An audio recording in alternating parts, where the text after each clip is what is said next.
Olá, pessoal! Nos encontramos aqui para mais uma aula de bioquímica. Agora nós vamos começar a falar das macromoléculas mais abundantes nos organismos, que são as proteínas. Nós vamos começar falando primeiro dos seus constituintes, que são os aminoácidos e peptídeos. Na próxima aula, vamos falar mais sobre as estruturas e as propriedades das proteínas, para então falarmos sobre as enzimas.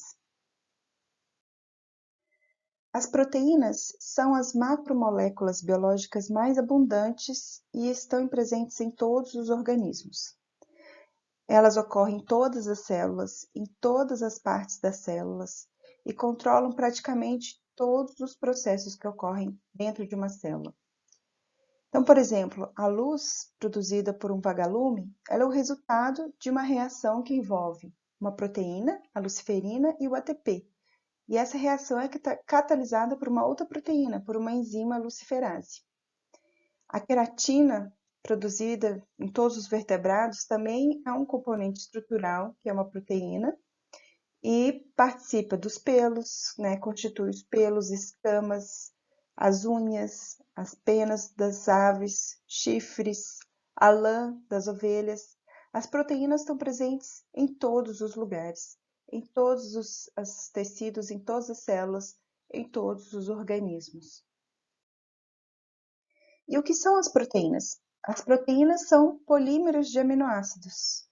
E todos os organismos, do mais simples, como uma bactéria, até os mais complexos, como as plantas, como um ser humano, são constituídos, todas as proteínas são constituídas a partir de um mesmo conjunto de aminoácidos, um conjunto de 20 aminoácidos.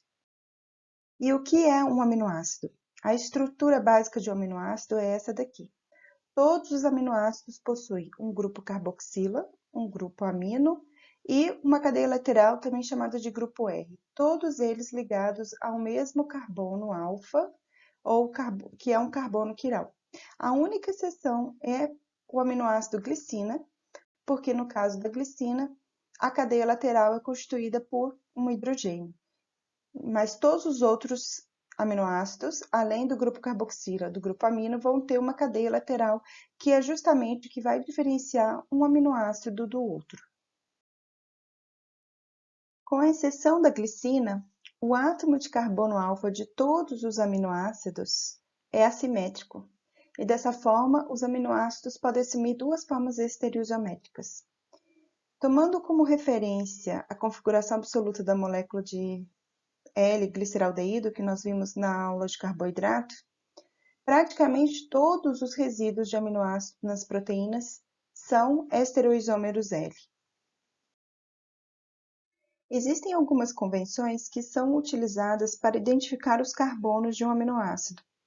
Então, a primeira delas é a numeração, o carbono 1 é sempre o carbono do resíduo carboxila, do grupo carboxila. Então, esse é o carbono 1, 2, 3, 4 e assim por diante. Os carbonos adicionais do grupo R, eles são designados por letras gregas a partir do carbono alfa, do carbono quiral, ou seja, do carbono 2. Então, a partir desse carbono, os carbonos do grupo R são designados como alfa, beta, gama e assim por diante. No caso de um aminoácido que tem um grupo R ramificado, aí as cadeias laterais ramificadas, os carbonos equivalentes recebem números após as letras.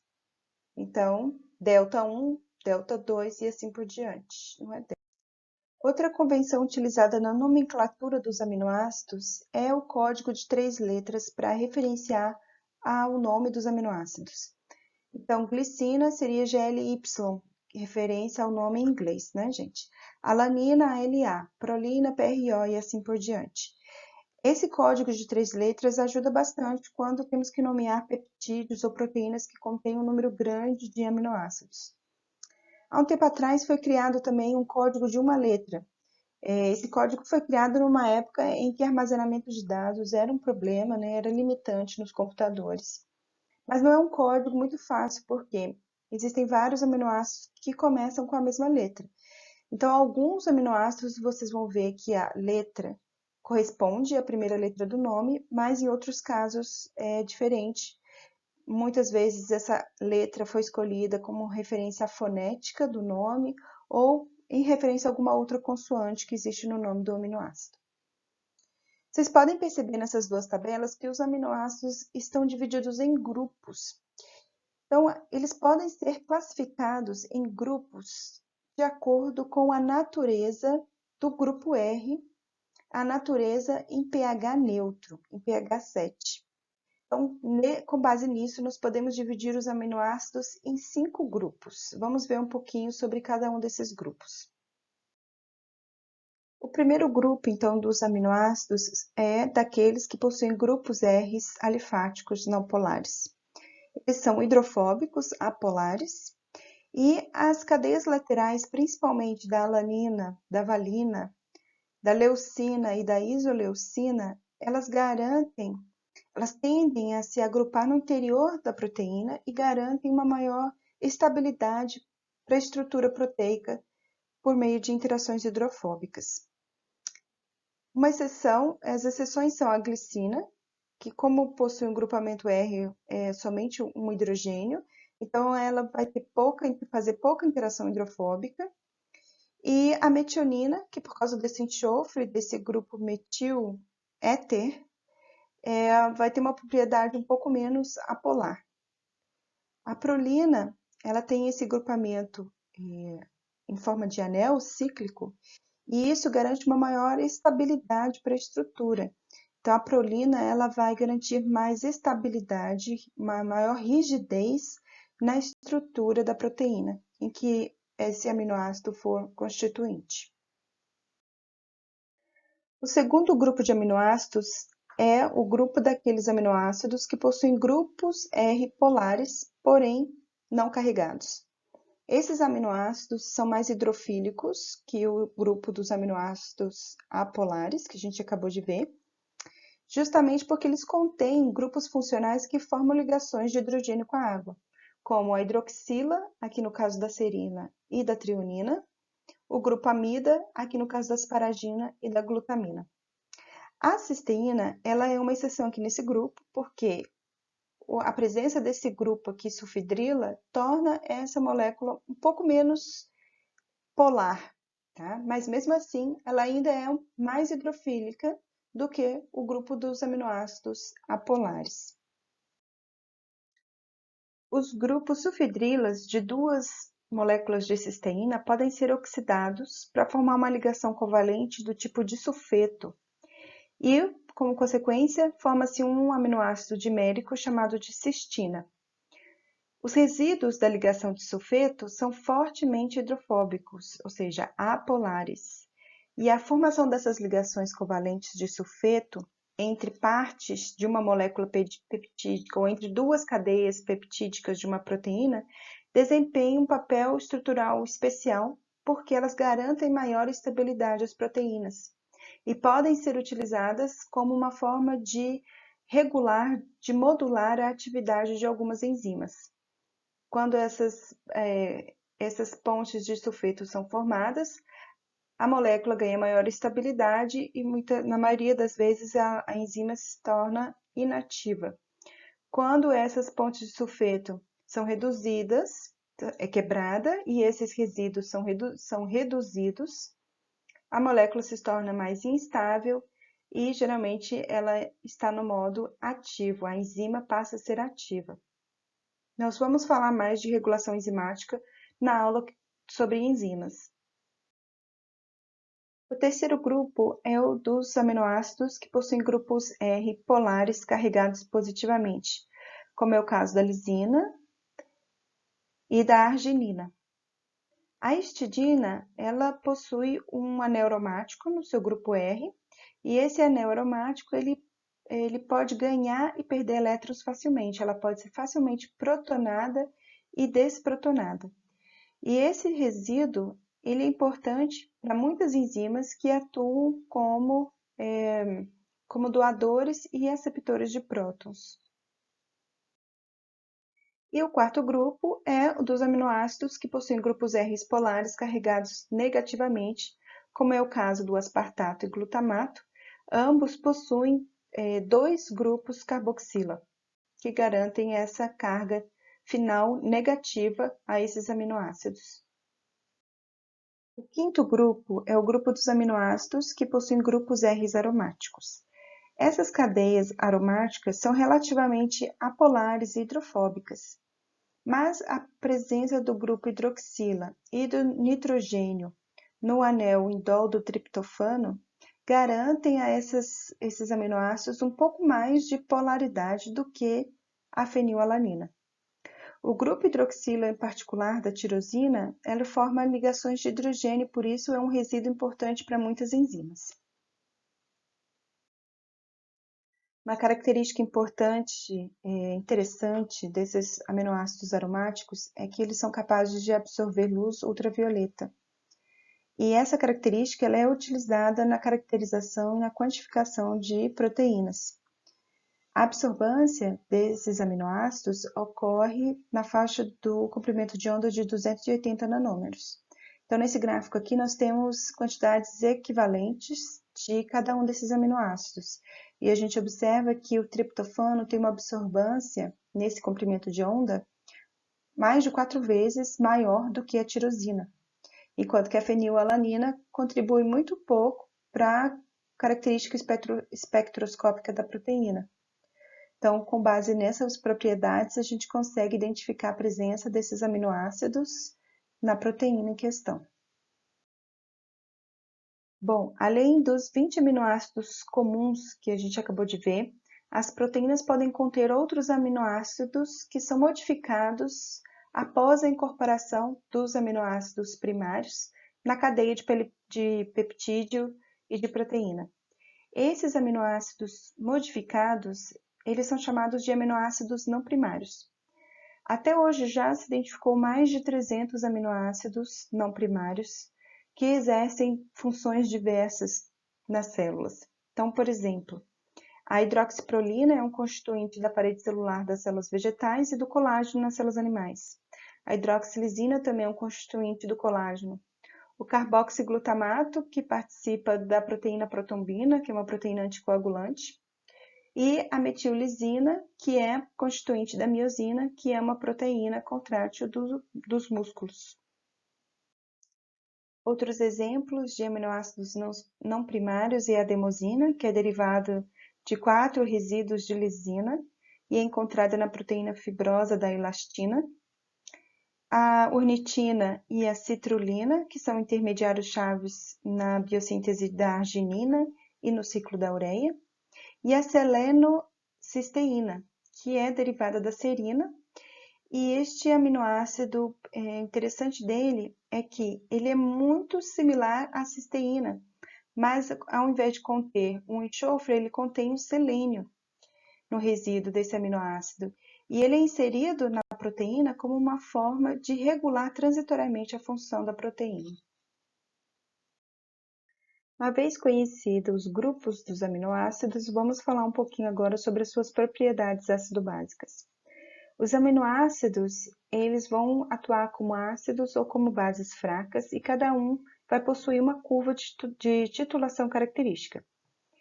Os grupos amino e o grupo carboxila, juntamente com o grupo R, o conjunto de cargas desses três grupos é que vai garantir a natureza ácido-básica do aminoácido.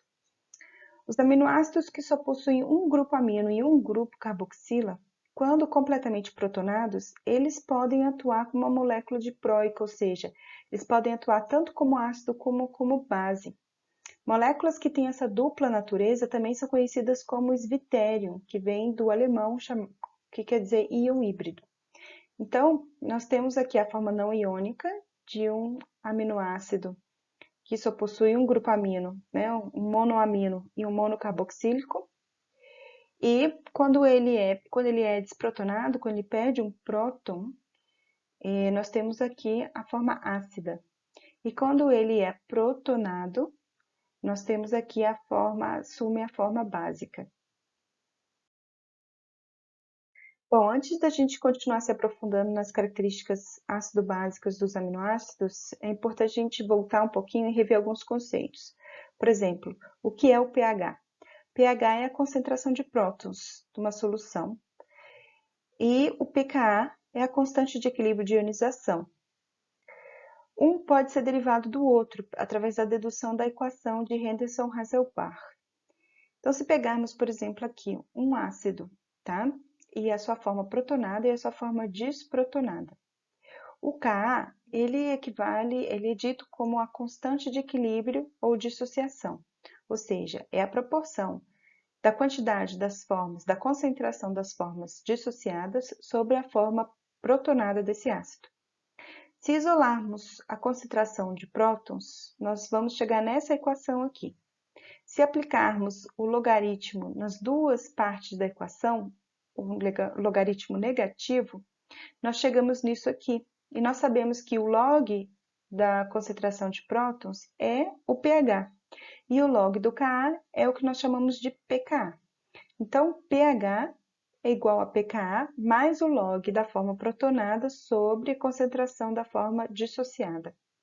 Se considerarmos uma condição em que a mesma concentração da forma protonada equivale à mesma concentração da forma dissociada, ou seja, nós temos a mesma quantidade de moléculas desse ácido protonadas e a mesma quantidade dissociada.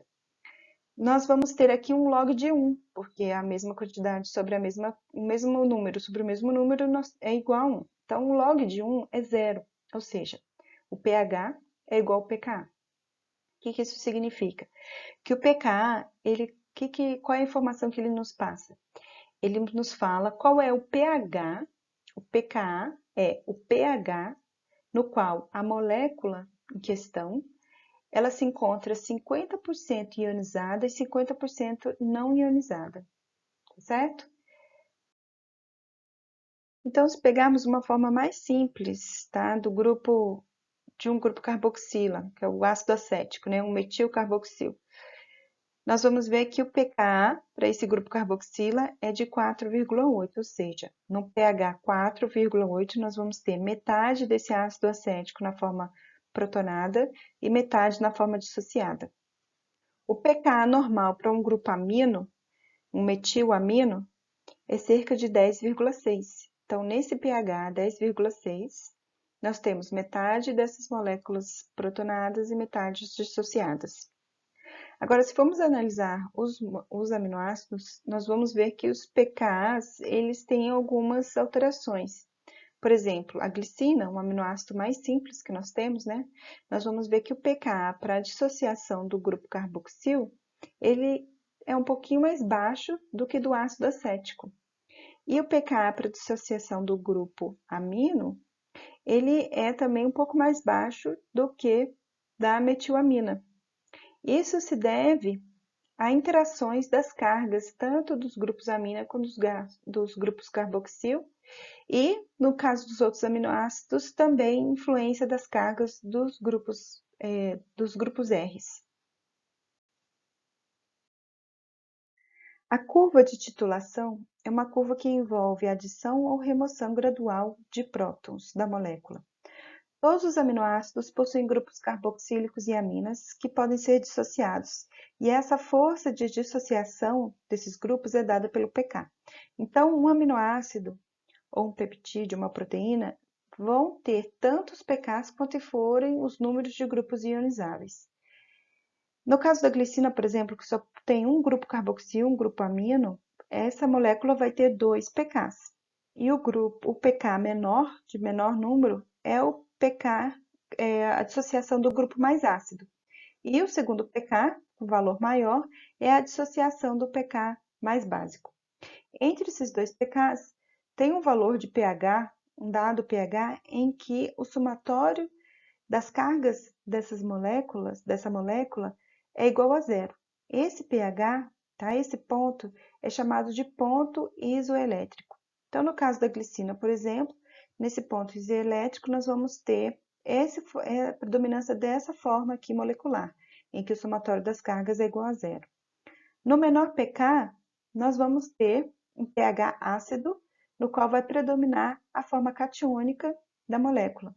E nesse pK maior, nós temos um pH básico, onde vai predominar a forma aniônica da molécula. Os aminoácidos com um grupo R, que possuem um grupo R ionizável, eles vão ter curvas de titulação mais complexas, com 3 estágios, que vão corresponder às 3 etapas possíveis de ionização. Então, aqui no caso do ácido glutamato, ácido glutâmico, nós temos 3 pKs que correspondem aos estágios de ionização. E o ponto isoelétrico, ele vai variar também de acordo com a característica do grupo R. Então, por exemplo, o glutamato, ele tem um PI, um ponto isoelétrico de 3,22, que é menor que o ponto isoelétrico, por exemplo, da glicina, justamente porque se deve à presença de grupos carboxilas no grupo R desse aminoácido. Bom, e já o PI da histidina é 7,59, justamente porque essa molécula possui 2 grupos positivamente carregados quando ela se encontra totalmente protonada.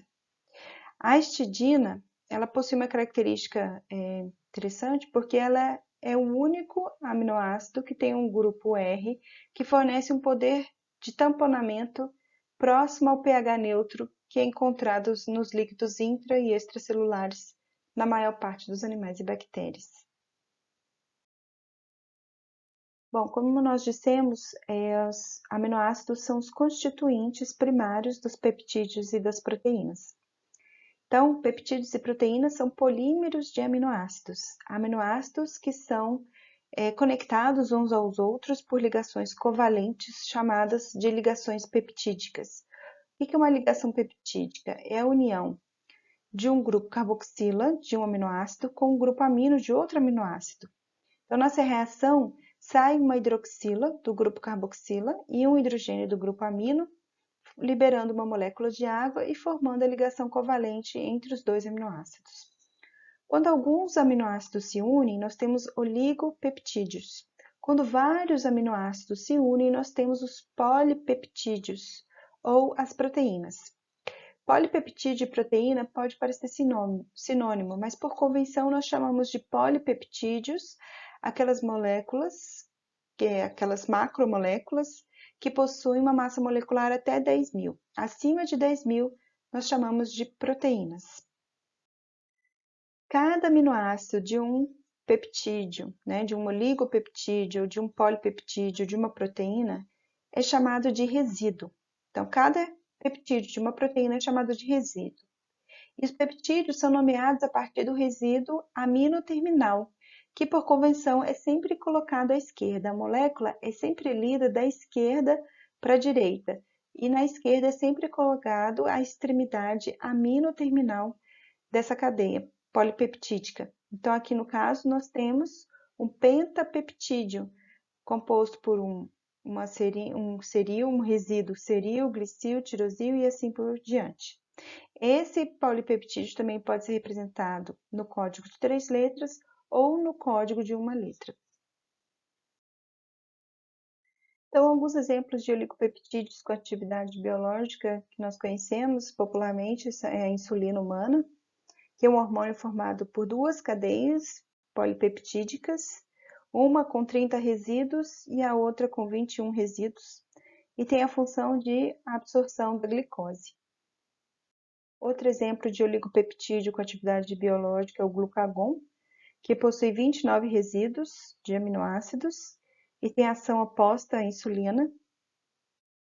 A ocitocina, que atua como hormônio, é um oligopeptídeo com 9 resíduos de aminoácidos e estimula as contrações uterinas na hora do parto.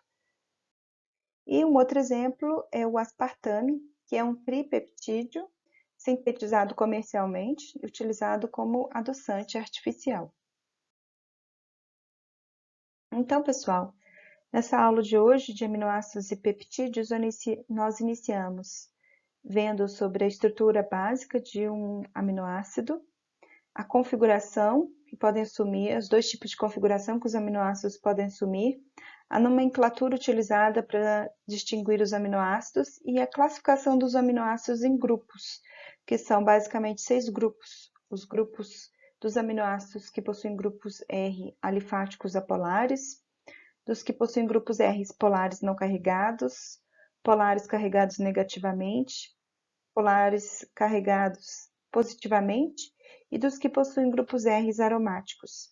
E, por fim, o grupo daqueles aminoácidos não primários. Vimos rapidamente as propriedades ácido-básicas dos aminoácidos e curvas de titulação de alguns aminoácidos.